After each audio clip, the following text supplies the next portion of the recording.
बिस्मिल्लाहिर्रहमानिर्रहीम। अस्सलाम वालेकुम। आप देख रहे हैं चौथा सुतून। मैं हूं जवाद फैज़ी।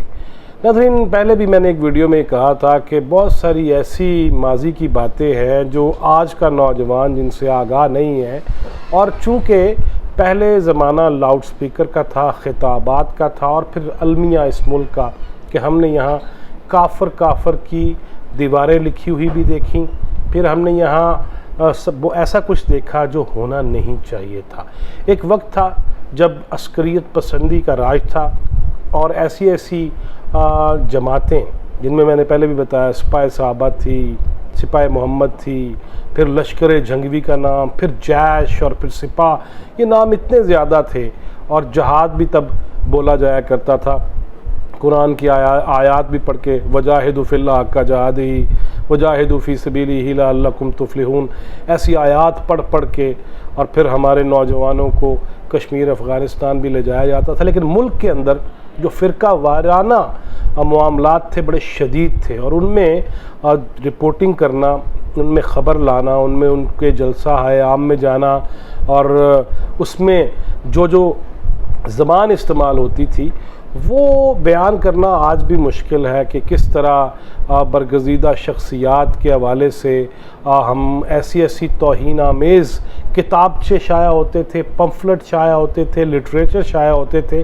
और उस पर सबसे ज़्यादा काम किया मिली यकजहती कौंसिल ने, जब तमाम उलमा को इस बात का एहसास हुआ कि मौलवी और मजहबी रहनुमा उन पे ये फ़िरका वारियत फैलाने की छाप भी ज़्यादा तेज़ हो रही है, और लोग भी अपनी जान से हाथ धो बैठ रहे हैं। और लोगों की बराह रास्त फायरिंग, मैंने पहले भी बताया कि मौलाना आज़म तारक हों, ज़ियाउर रहमान फ़ारूकी हों, या मुरीद अब्बास यज़दानी हों, सिपाही मोहम्मद के जो सरबराह थे, या जनाब ग़ुलाम रज़ा नकवी हों, इन पे भी हमले हुआ करते थे। और फिर आपस में ये कस्में उठाया करते थे कि मारांगे और छड़ांगे नहीं, और हमें अल्लाह की कसम है, और हमें जो है वो अलम की कसम है, और हमें मौला अली की कसम है। ये कस्में हलफ उठा के, और उस पर मार्केट भी बढ़ती थी, और जो लोग चाहने वाले थे, जो पीछे चलने वाले थे, वो भी बड़ी शिद्दत के साथ पीछे चलना शुरू हो जाते थे।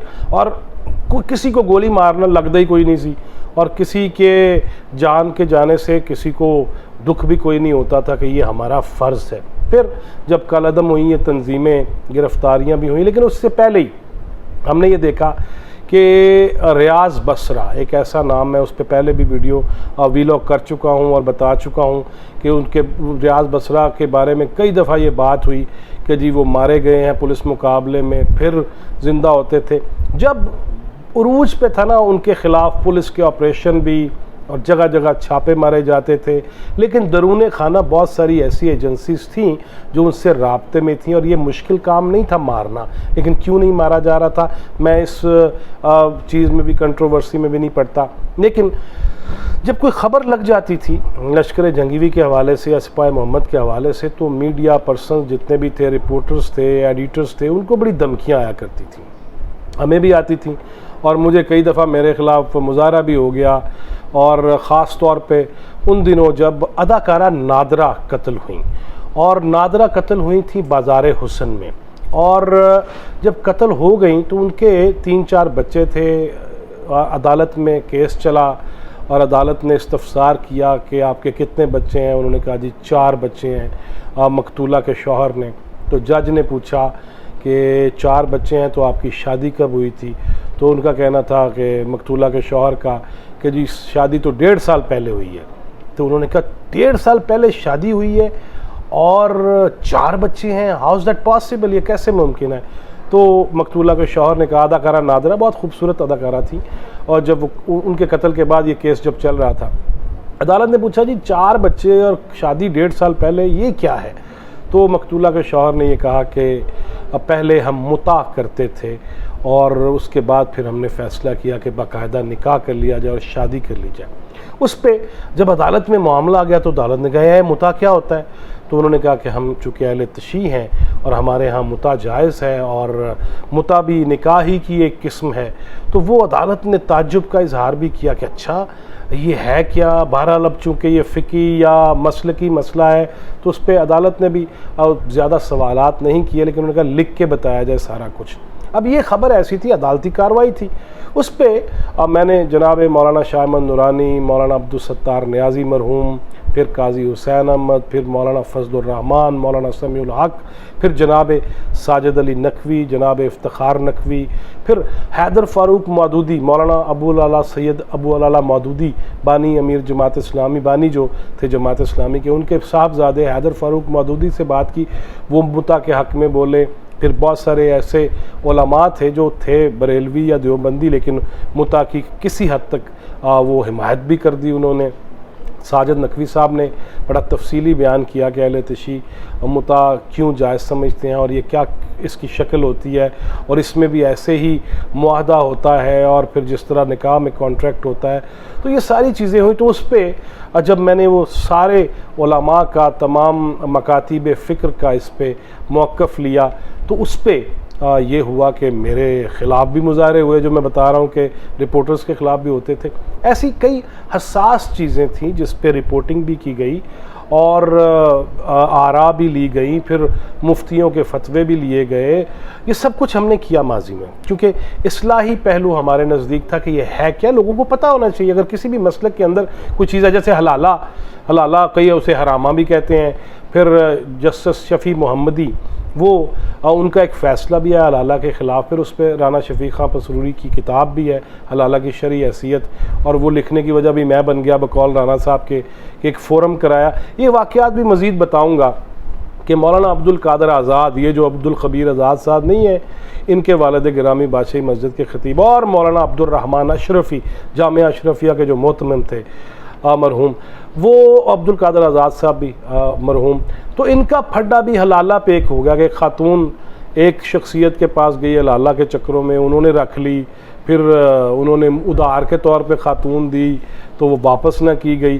तो बड़ी कहानियाँ इस किस्म की। लेकिन आज ये हरफ हल्फिया सिलसिले में ये बयान करना ज़रूरी है कि उलमा का किरदार हमेशा वो बड़ा कलीदी किरदार रहा है, और इसमें कोई शक नहीं कि उलमाए हक़ हमेशा हक़ की बात भी करते हैं, और उलमाए सू भी हैं, जिस तरह औलिया उर रहमान भी हैं और औलिया उर शैतान भी हैं, और वली का मतलब तो दोस्त है। लिहाजा इस किस्म की चीज़ें मैंने अपनी ज़िंदगी में बहुत देखी, जाली अमल भी, पीर भी, और जादू करने वाले भी। हम जगह जगह पहुँचे भी, देखा भी तरीक़ा हाय कार क्या है इनका, किस तरह पैसे बटोरते हैं, ये सारी चीज़ें हैं।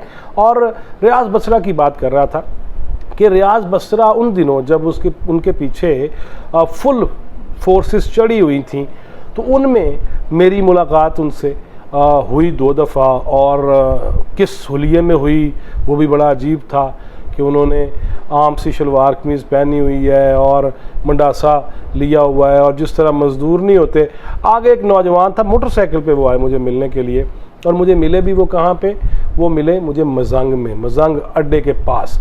और जब वो पहुँचे तो मैं कहा हैं रियाज़ बसरा, जिसका इतना बड़ा नाम है, मोटरसाइकिल के पीछे बैठा है और मिलने आ गया है। और आगे हैरान कुन बात आपको बताऊं, मोटरसाइकिल के आगे हैंडल पे जो आगे नौजवान चला रहा था, उसने आगे हैंडल के साथ एक डब्बा, जैसे पुराने घी का डब्बा नहीं होता, घी का डब्बा खाली, उसके अंदर वो पेंट करने वाला ब्रश और वो कली करने वाला कूची वो साथ रखी हुई कि दूर से ऐसे लगे कि मज़दूर जा रहे हैं, और जो है वो किसी भी देखने वाले को ये लगे कि यार कली शली पेंट शेंट करने वाले हैं, और उनको कोई हाथ भी ना डाले। लेकिन वो जो मुलाकात हुई और उसमें रियाज़ बसरा ने जहाँ मुझे ये कहा कि हम क्यों मैदान में हैं और क्यों कर हैं और किन तालीमात की वजह से हैं, फिर उन्होंने मीडिया पे भी बड़ी तनकीद की, और मुझे उन्होंने बड़े आराम से भी बात की, और फिर धमकियाँ शमकियाँ भी हल्कियाँ फुल्कियाँ लगाई कि नहीं इतनी ज़्यादा रिपोर्टिंग नहीं हमें चाहिए कि साड़ी तुसी ऐसी दी तैसी करो। तो वो रियाज़ बसरा साहब मुझे कैसे मिले, और फिर ये हुलिये से याद आया कि वो जिस तरह जनाब शहबाज शरीफ उनकी खुली कचहरी में पहुंच गए और उनके सामने जाके खड़े हो गए कि मेरे पीछे फोर्सेस चढ़ाई हुई हैं, अल्लाह मैं सामने खड़ाई। ये पूरा वाक़या आपको नेक्स्ट वीडियो में बयान करूँगा, लेकिन आज ये इब्तदाइया ज़रूर दिया है कि ऐसी सारी शख्सियात को मिलते हुए डर भी लगा और फिर जनाब मुरीद अब्बास यज़दानी को अगवा कर लिया गया लाहौर माल रोड से। अब वो स्पाई मोहम्मद के सरबराह थे और फिर एक ग्रुप ने किस तरह उनको अगवा किया, फिर मेरी टेलीफोनिक गुफ्तगू उनसे क्या हुई, अगले दिन अखबार में क्या शाया हुआ, फिर धमकी काम शुरू हुआ। तो इस किस्म की कई चीज़ें हैं। बहुत सारे दोस्त कहते हैं यार कि चले पुरानी बातें ही सही, और नौजवान भी जो है वो भी समझे इसको कि आज तो ये मोबाइल फ़ोन पे जिसको मर्ज़ी जो मर्ज़ी कह दिया जाए। इवन फिरदौसा चकवान की हालत ही देख लें कि टीवी टॉक शो में वो क्या ज़बान इस्तेमाल करते हैं, तो हम वो नहीं करेंगे। मगर जब ज़माना मोबाइल फ़ोन्स का नहीं था, कैमराज इस तरह से नहीं थे, रिकॉर्डिंग इस तरह से नहीं होती थी, तो तब बड़ा औखा काम था। रियाज बसरा के उस हुलिये पे एक दफ़ा और मुलाकात हुई जब तूती बोलता था, और मोस्ट वांटेड रियाज बसरा और किस हुलिये में मिले वो भी आपको बयान करूंगा, और लोग हैरान रह जाएंगे कि वो किन कपड़ों में मुझे मिले और कहाँ पे मिले और क्या गुफ्तगू हुई। नेक्स्ट वीडियो में बयान करेंगे। Till that